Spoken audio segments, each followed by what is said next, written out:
بسم اللہ الرحمن الرحیم۔ شروع اللہ کے نام سے جو بڑا مہربان اور نہایت ہی رحم کرنے والا ہے۔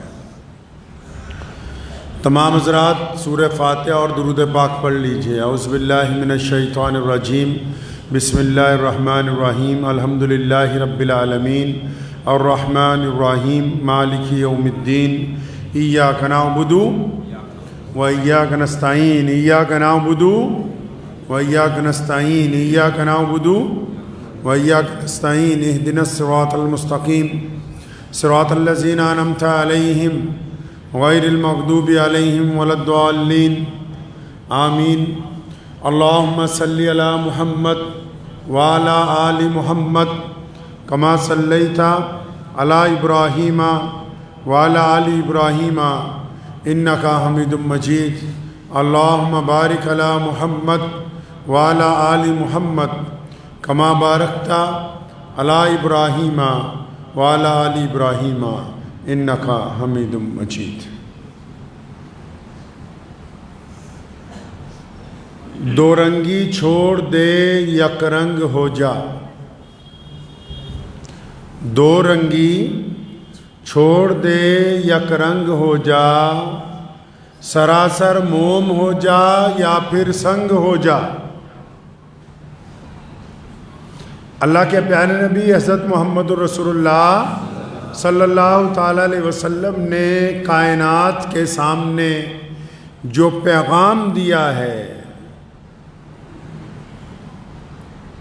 اس کا لب و لباب یہی ہے کہ دو رنگی چھوڑ دے یک رنگ ہو جا، مطلب کہ جو اندر ہے آپ کے وہی باہر ہونا چاہیے، اور جیسے آپ باہر سے نظر آتے ہیں ایسے ہی اندر سے ہونے چاہیے، تاکہ دو رنگوں کی چیز جو ہے جو اندر سے خراب ہو باہر سے اچھی ہو، باہر سے خراب ہو اندر سے اچھی ہو، اس کو لوگ اچھا نہیں سمجھتے ہیں۔ قرآن پاک میں بھی اللہ تبارک و تعالیٰ نے اس کا ذکر فرمایا۔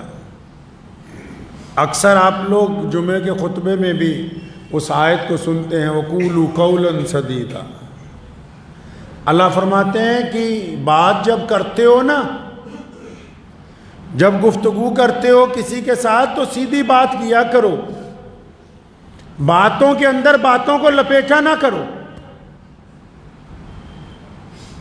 سچ کا کپڑا لے کے بیچ میں جھوٹ کو پروسے کے لوگوں کے سامنے پیش نہ کیا کرو، بے ایمانی والے دل کے ساتھ ایمانداری کا چرچا نہ کرنے کی کوشش کرو، دل میں بغض اور کینہ رکھ کے منہ کے اوپر میٹھا بننے کی کوشش نہ کیا کرو، ارادے ناپاک ہوں اور ظاہری طور پر اپنے آپ کو اعلیٰ اخلاق کا بنا کے پیش کرنے کی کوشش نہ کیا کرو۔ فرمایا جو بھی بات کرتے ہو نا سیدھی کیا کرو، صاف کیا کرو، ستھری کیا کرو، سچی بات کیا کرو۔ کیوں؟ تاکہ فرمایا ہم تمہارے اعمال کو اچھا کر دیں گے، آپ کے اعمال کو اچھا کر دیں گے۔ ظاہر سی بات ہے، اگر ہم بازار میں بھی جاتے ہیں، جانور خریدنے جاتے ہیں، اس کی نسل پوچھتے ہیں کہ کہیں دوگلی نسل کا تو نہیں ہے، سامان خریدتے ہیں تو اس کی کوالٹی کی بات کرتے ہیں، اگر سریا بھی خریدتے ہیں تو اس کی MM کی بات کرتے ہیں، انجن لیتے ہیں تو اس کی RMP کی بات کرتے ہیں۔ اسی طرح اگر شہد خریدنے جائیں، گھی خریدنے جائیں تو پہلے اس کو ہاتھ پہ لگا کے دیکھتے ہیں کہ بھائی یہ خالص بھی ہے کہ نہیں ہے۔ اچھا دنیاوی چیزوں میں آپ چاہتے ہیں کہ ہم سامان خریدنے جائیں خالص ملے، ہم کھانے پینے کی چیزیں خریدنے جائیں خالص ملے، ہم گاڑی خریدنے جائیں تو وہ ٹھوس ہونی چاہیے، ہم کاروبار میں مال خریدیں تو خالص ہونا چاہیے، تاکہ ہمارا گراہک ہم سے نہ ٹوٹ جائے، تاکہ ہمارے معاملات نہ خراب ہو جائیں۔ اچھا تو جب آپ گفتگو کریں تو کیا وہ خالص نہیں ہونی چاہیے؟ کیا اس میں سچ کا کوئی معیار نہیں ہونا چاہیے؟ کیا اس لیے کوئی اسلام نے اصول طے نہیں کیے؟ اب تکلیف لگی ہو کسی کو، آپ ڈاکٹر کے پاس جائیں، آپ کے پیٹ میں درد ہو یا آپ کے دل میں تکلیف ہو، اور وہ زبردستی کہے کہ نہیں میں تو تمہیں بخار کی دوائی دوں گا، آپ اپنا رونا روتے رہیں کہ نہیں مجھے یہ تکلیف ہے جسم میں، ڈاکٹر کہے نہیں تجھے نہیں پتا یہ تکلیف نہیں ہے میں فلاں تکلیف کی دوائی دوں گا، تو بندہ کہے گا یار یہ ڈاکٹر کو کیا ہو گیا، مجھے تکلیف کچھ اور ہے، یہ بات کچھ اور کرتا ہے، مرض کچھ اور ہے، دوائی کچھ اور دے رہا ہے۔ اسی طرح جب کبھی آپ کسی اپنے عزیز کے پاس، دوست کے پاس، اپنے کسی چاہنے والے کے پاس جاتے ہیں، آپ اپنی تکلیف بیان کرتے ہیں، آپ اپنی معاشی پریشانی کی بات کرتے ہیں، آپ اپنے دکھ کی بات کرتے ہیں، وہ آپ سے بہترین کھانوں کی بات کر رہا ہے، آپ سے اپنے گھر کی بات کر رہا ہے، تو بندہ دل میں سوچتا ہے کہ یہ مجھے ٹرکا رہا ہے، مجھے بیوقوف بنا رہا ہے، میں تو اپنا دکھ درد لے کے آیا ہوں، یہ اس کے اوپر تو بات ہی کرنے کے لیے تیار نہیں ہے۔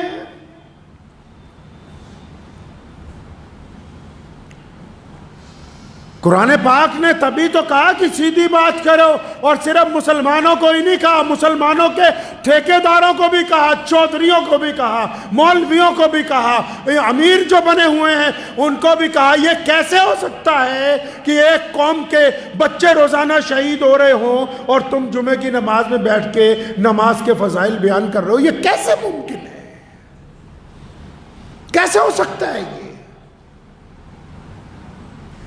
کہ قبلہ اول کو اپنی آزادی کا خطرہ منڈلا رہا ہو، کروڑوں لوگ، لاکھوں لوگ بے گھر کر دیے گئے ہوں، اور ہم یہ بتا رہے ہوں کہ اتنی مرتبہ فلاں تسبیح پڑھو، اتنی مرتبہ فلاں تسبیح پڑھو، تمہیں اتنا ثواب ملے گا؟ یہ کون سی سیدھی بات ہے؟ یہ قرآن اور اللہ اور اس کے رسول صلی اللہ علیہ وسلم کے حکم کے مطابق سیدھی نہیں ہے۔ سچ بولنے کا وتیرہ اپنانا ہوگا۔ ہم نے تو جھوٹ بولنے کی مشین اپنی جیب میں ڈال رکھی ہے، جس کو موبائل کہتے ہیں، صبح شام۔ اب آج اگر کسی کا بچہ ان سے جھوٹ بولتا ہے، ماں باپ رات کو فون کرتے ہیں بیٹا کہاں ہو؟ اگر بیٹا شراب خانے میں بیٹھا ہے، بیٹا کہیں بدماشی کر رہا ہے، وہ بولتا نہیں ابا جی اماں جی میں تو فلاں چوک پہ اپنے دوستوں کے ساتھ کھڑا ہوں۔ پھر آپس میں میاں بیوی بات کرتے ہیں کہ یہ تو جھوٹ بول رہا ہے ہم سے، فلاں رشتہ دار کا فون آیا تھا، یہ تو فلاں چوک میں کھڑا، فلاں چوک میں ہے ہی نہیں، یہ تو فلاں جگہ فلاں لوگوں کے ساتھ بیٹھا بدماشی کر رہا ہے، یہ ہم سے جھوٹ بول رہا ہے۔ پھر باپ بیوی اپنی بیوی کو کہتا ہے شوہر کہ ہم نے تو اس کو ایسا سمجھایا نہیں، تم تو دروازے پہ کوئی آتا تھا کہتے تھے بیٹا جاؤ کہہ دو گھر پہ ابا نہیں ہے، تم تو فون اٹھا کے اپنے بچوں کو روز تربیت دیتے تھے، جھوٹ بول دو کہ ابھی فون یہاں گھر پہ بھول گئے، بات نہیں ہو سکتی۔ قرضدار تمہارے دروازے پر آتے تھے، تم اپنے بچے کو تربیت دیتے تھے کہ ان کو شک نہیں ہونا چاہیے کہ تمہارا باپ گھر پہ ہے، باہر سے ہی ان کو کسی نہ کسی طرح رخصت کر دو۔ آپ نے خود تو بچپن سے اس کو تربیت دی ہے جھوٹ بولنے کی، اس کو سکھایا ہے جھوٹ بولنا، اور جب آپ نے اس کو جھوٹ بولنا سکھایا ہے تو وہ جو کہتے ہیں کہ جیسی آواز کنویں میں لگاؤ گے وہی باہر آئے گی۔ جس بچے کو آپ بچپن سے جھوٹ بولنا سکھاتے رہے اپنی جان بچانے کے لیے، اب وہ بچہ اگر کسی سے جھوٹ بول رہا ہے تو سب سے پہلے آپ سے ہی جھوٹ بول رہا ہے، وہ آپ سے ہی غلط بیانی کر رہا ہے۔ اس کو کسی نے نہیں سکھایا، اس کو آپ نے خود سمجھایا تھا۔ اب جیسا بویا ہے ویسا کاٹ رہے ہیں، جیسا بیجا ہے ویسا کاٹ رہے ہیں۔ نبی علیہ السلام نے کیا فرمایا؟ فرمایا میرے بیٹے ابو ذر 6 نصیحتیں فرمائی، لیکن درمیان میں کیا فرمایا؟ فرمایا ہر حالت میں سچ بولنا، بیٹا سچ سے کبھی انکار مت کرنا۔ ہم کس لیے جھوٹ بول رہے ہیں کہ 100-200 روپیہ فالتو کما سکتے ہیں؟ ہم اس لیے جھوٹ بول رہے ہیں کہ سامنے والے کے سامنے ہماری جھوٹی عزت برقرار رہے۔ ہم اس لیے جھوٹ بولتے ہیں کہ سامنے والی کو ہماری بددیانتی کی خبر نہ ہو جائے۔ ہم صرف اس لیے جھوٹ بول رہے ہیں کہ یہ وقت گزر جائے، وہ وقت تو گزر جائے گا، لیکن جھوٹ جب سامنے ظاہر ہوگا تو پھر وہی وقت آپ کو برا لگے گا کہ کاش ہم نے اس وقت سچ بول دیا ہوتا۔ سچ بولنا ہر بندے کے بس کی بات نہیں ہے. اور مرد کلندر ہوتا ہے جو سچ بولتا ہے.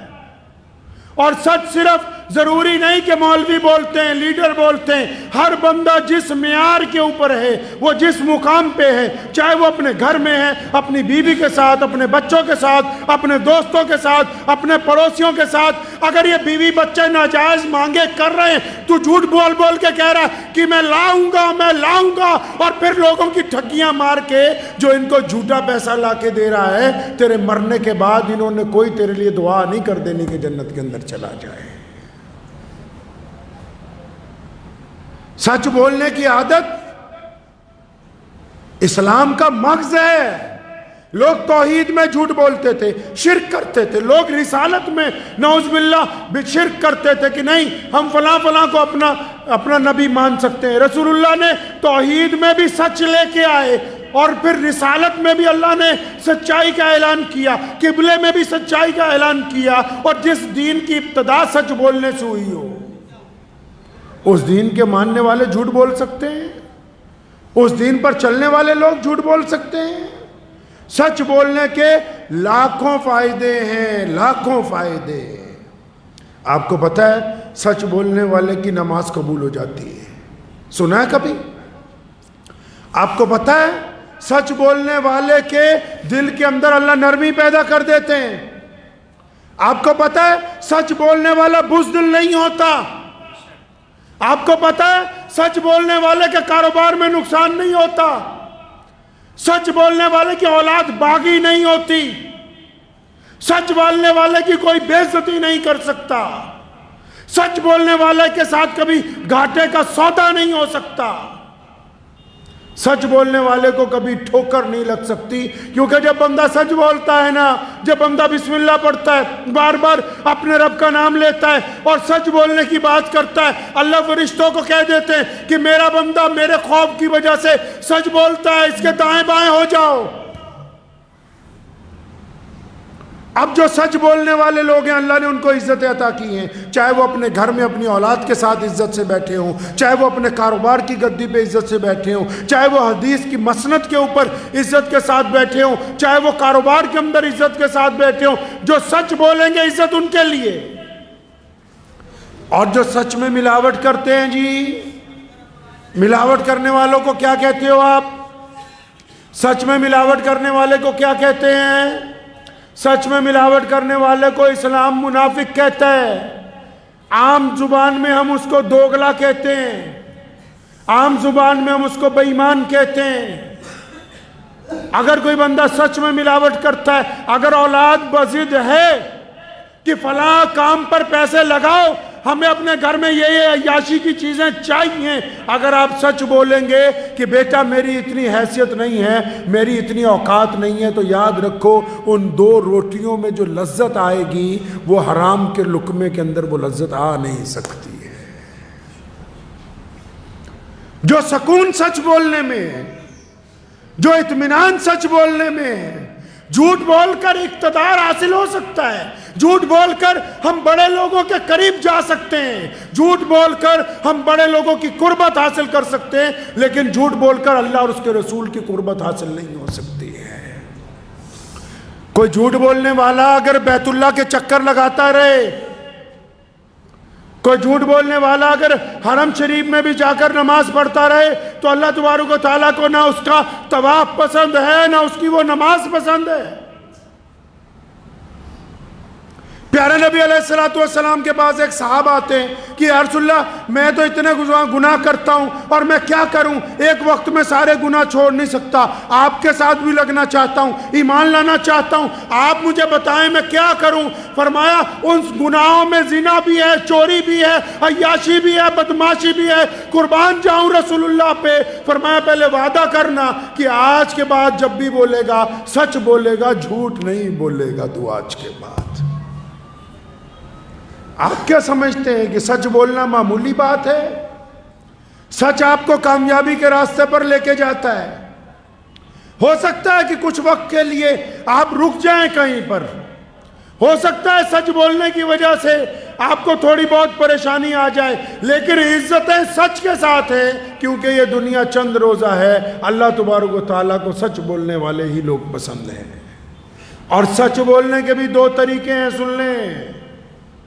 سچ بولنے کے دو طریقے ہیں، ایک وہ سچ جو علی اعلان بولا جاتا ہے، جو قوموں کے لیے ہوتا ہے، جو ملکوں کے لیے ہوتا ہے، جو سماج کے لیے ہوتا ہے، جو معاشرے کے لیے ہوتا ہے، اور ایک وہ سچ جو آپ کو اپنے بھائی کو بتانا ہو، ایک وہ سچ جو آپ کو اپنی بیوی کو بتانا ہو، ایک وہ سچ جو آپ کو اپنے بیٹے کو بتانا ہو، ایک وہ سچ جو آپ کو اپنے دوست کو بتانا ہو۔ اس کے بارے میں رسول اللہ نے حکم فرمایا، حدیث کا مفہوم ہے، اگر اپنے کسی بھائی میں خامی لگتی ہے تو پھر سرے بازار اس کی بے عزتی نہ کرنا، ہاتھ پکڑ کے ایک سائیڈ پہ لے جانا،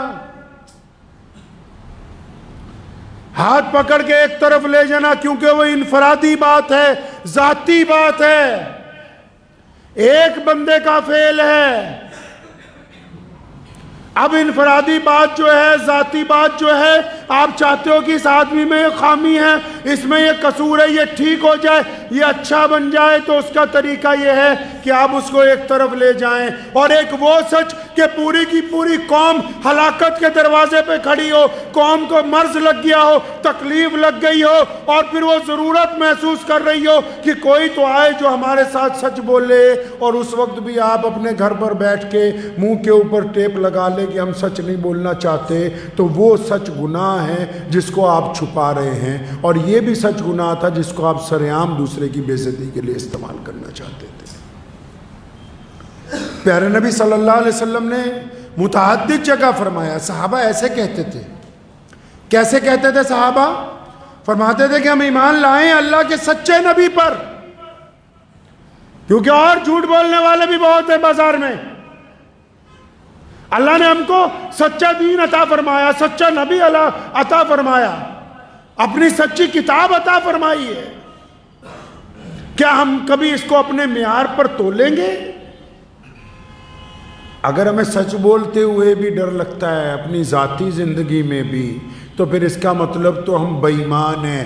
ہم ظاہری طور پر دیکھنے میں اچھے انسان لگ رہے ہیں، حقیقت میں ہم مجرم ہیں، اپنے ضمیر کے مجرم ہیں۔ ہم گناہوں کا بوجھ اٹھا کے تو تھوڑا سا چلا جا سکتا ہے، کیونکہ توبہ کا دروازہ کھلا ہے۔ گناہوں کا بوجھ اٹھا کے چند قدم چل کے مسجد تک جا سکتے ہیں، کیونکہ توبہ کا دروازہ کھلا ہے۔ مصلی تک کھڑے ہو سکتے ہیں، کیونکہ توبہ کا دروازہ کھلا ہے۔ اپنے رب کے آگے ہاتھ پھیلا سکتے ہیں، کیونکہ توبہ کا دروازہ کھلا ہے۔ لیکن جب بندہ ضمیر کا مجرم ہو جائے، جب پتہ ہو کہ جیب میں یہ پیسے پڑے ہیں یہ حرام کے ہیں، جب پتہ ہو کہ قلم نے غلط فیصلہ کر دیا یہ حرام تھا، جب پتہ ہو کہ سامنے کوئی گرا ہوا ہے، میں آنکھ بچا کے سڑک سے ایک طرف سے چل کے گزر گیا، جب پتہ ہو کہ پڑوسی کے گھر میں کھانا نہیں بن رہا، میں بہترین کھانے کھا رہا ہوں، پھر بندہ اپنے ضمیر کا مجرم ہے۔ دوسروں کا مجرم تو معافی مانگ کے سرخروئی حاصل کر سکتا ہے، ضمیر کا مجرم کہاں جائے گا؟ ہم سب سے جھوٹ بول سکتے ہیں، لوگ اپنے رب کے آگے آ کے جھوٹ بولتے ہیں، یا اللہ مجھے معاف کر دے، دل میں ارادہ ہوتا ہے کل پھر ٹھگی مارنی ہے، پھر معافی مانگے۔ اپنے بھائیوں کو کہتے ہیں، دوستوں کو کہتے ہیں ہمیں معاف کر دے، دل میں ارادہ ہوتا ہے ایک بار معاف کرے گا، دوبارہ جب موقع ملے گا پھر اس کا رگڑا پھیریں گے۔ لیکن جو اللہ نے یہ دل لگایا ہے نا اندر، جس میں اللہ نے ضمیر نام کی ایک چیز پیدا کی ہے، جب بندہ آخر میں خود اکیلا ہوتا ہے نا، پھر اپنے جب ضمیر سے پوچھتا ہے تو ضمیر کہتا ہے کہ ہاں تو نے فلاں کی بیٹی کی طرف زنا کی جو نگاہ ڈالی تھی وہ جائز نہیں تھی، تیرے گھر میں بھی تو بیٹی ہے۔ پھر ضمیر کہتا ہے کہ تجھے فلاں کی بے عزتی کرنے جا رہا تھا، وہ تو نے غلط کیا ہے، کیونکہ تجھے پتا ہے کہ وہ بے عزتی کے قابل نہیں تھا، عزت دار تھا، تو نے اسے نیلام کیا۔ ضمیر کہتا ہے اندر سے، ضمیر کہتا ہے کہ ہاں تو یہ جو نماز پڑھ رہا ہے، تیرا دل اپنے رب کی حضور راضی نہیں ہے، تو لوگوں کے ڈر کے ساتھ لوگوں کو دکھانے کے لیے سجدے کر رہا ہے۔ یہ ضمیر کہتا ہے بندے کو، ضمیر کہتا ہے کہ فلاں کی جگہ پر یہ جو قبضہ کر رکھا ہے اس کے گھر والے تڑپتے ہیں۔ اور جو بندے ضمیر کے مجرم ہو اور پھر ان میں اتنی طاقت نہ ہو کہ وہ اپنے ضمیر کی آواز سن لیں، ضمیر تو بار بار کہتا ہے کہ ہاں میری قوم کے بچے شہید ہو رہے ہیں، میں تو اخلاص سے ان کے لیے دعا بھی نہیں کرتا، میں تو ایک لفظ بھی ان کے لیے نہیں بولتا۔ ضمیر تو کہتا ہے کہ کیا ہوا قبلہ اول کے لیے، تم نے اپنے دل کے اندر کیا ارمان بنائے؟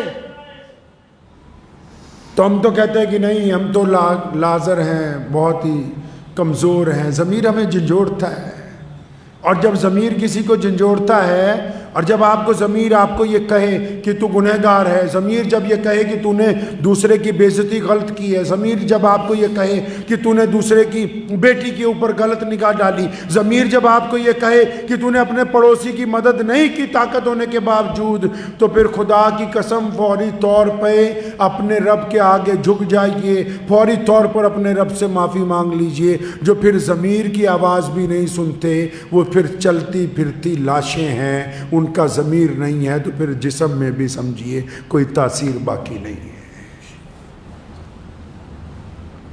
اس لیے سچ بولنے کی عادت ڈالیں، کریں گے انشاءاللہ۔ سچ کون سا؟ جو طریقے کا سچ ہو، بے ایمانی کا نہیں۔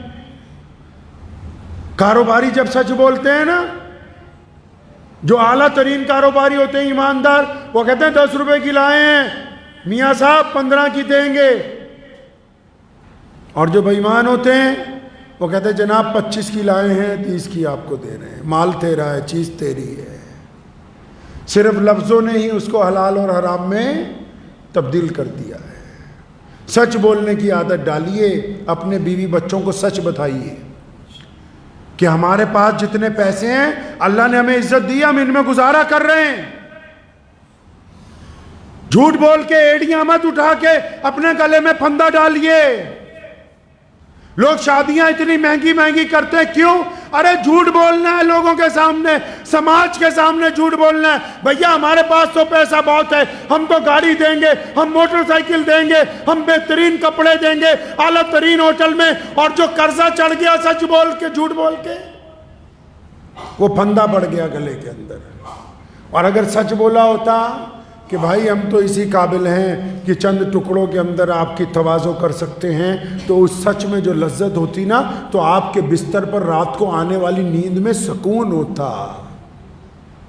صبح جب آپ اٹھتے تو بے فکری ہوتی، لیکن کیونکہ زندگی کو جھوٹ بنا لیا، جو ہم نہیں ہیں وہ ہم دوسروں کو بتانا چاہتے ہیں۔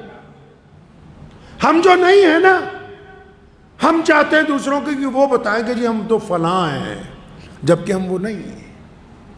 اور اگر ہم وہی بتائیں جو ہیں، اللہ نے جیسا ہمیں بنایا ہے، اللہ کو اس کے لیے ہمیں شکر ادا کرنا چاہیے۔ تو اپنے معاملات میں بھی، ذاتی معاملات میں بھی سچ بولنے کی عادت کو اپنا لیجئے۔ دوسروں کو، میرے والد صاحب شیخ اسلام مولانا حبیب الرحمن لدھیانوی رحمۃ اللہ علیہ، انہوں نے ہماری ہر جگہ تربیت فرمائی۔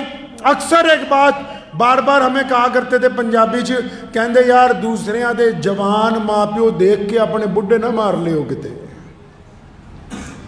مطلب تم یہ دیکھ کے کہ دوسروں کے پاس دولت بہت ہے تو میں نے بھی فائنینس پہ اتنی چیزیں لینی ہے، اپنے بڈھے نہ مار لو۔ اللہ نے جو تمہیں ماں باپ دیے ہیں وہی تمہارے لیے سب سے اعلیٰ ہیں۔ اللہ نے جس گھر میں تمہیں پیدا کیا تمہارے لیے وہی بہتر ہے۔ اللہ نے جس مقام پر آپ کو رکھا آپ کے لیے وہی بہتر ہے۔ پہلے اس کا شکر تو اللہ تبارک و تعالیٰ کی حضور ادا کرو۔ جھوٹ بول کے زندگی گزارنے میں لطف رہی ہیں، سچ کی روٹی میں جو مزہ ہے وہ جھوٹ کے سالن کے اندر آ نہیں سکتا ہے۔ دعا کیجیے اللہ اس پہ عمل کی توفیق عطا فرمائے۔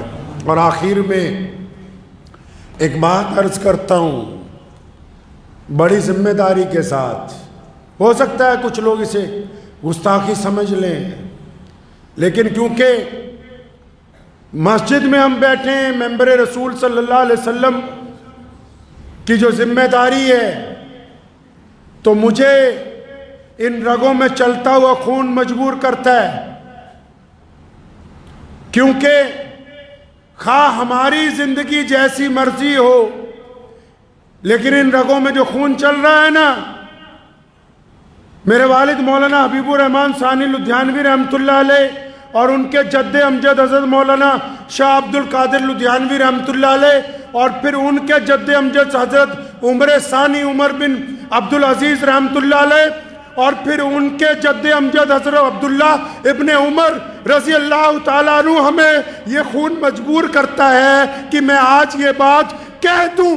امام حرم جناب امام عبد الرحمن بن سدیس سے کہ حرم کی مجاوری سے بہتر ہے حرم کی امامت اور خطابت۔ اگر یہ خطابت بادشاہ وقت کو فلسطین کے مسلمانوں کے بہتے ہوئے خون کا احساس نہیں دلا سکتی تو پھر اس امامت کا کوئی فائدہ نہیں۔ نعرہ تکبیر، نعرہ تکبیر، ختم نبوت، ختم نبوت، نعرہ تکبیر۔